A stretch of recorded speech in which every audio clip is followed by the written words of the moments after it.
के गोला पिसाई, दर्द करेला हमर नरम कलाई। हमसे ना भांग के गोला पिसाई, दर्द करेला हमर नरम कलाई।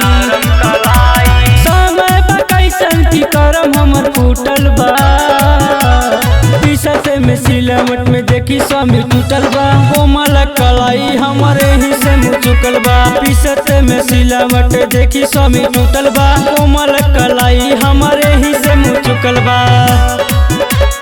कोमल कलाई हमारे ही से मुँह चुकल बा।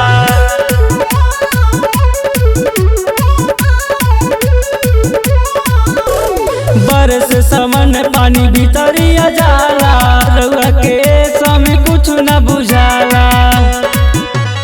बरसे समन पानी भीतरिया जाला, रउआ के समय कुछ न बुझाला।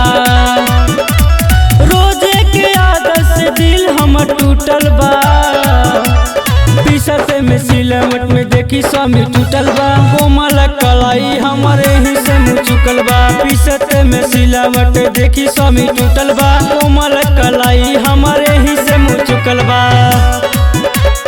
कोमल कलाई हमारे ही से मुँह चुकल बा।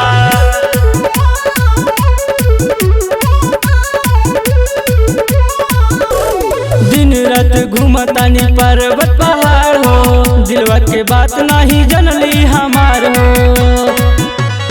दिन भर घूमतानी पर्वत पहाड़ हो, दिलवा के बात नहीं जनली हमार हो।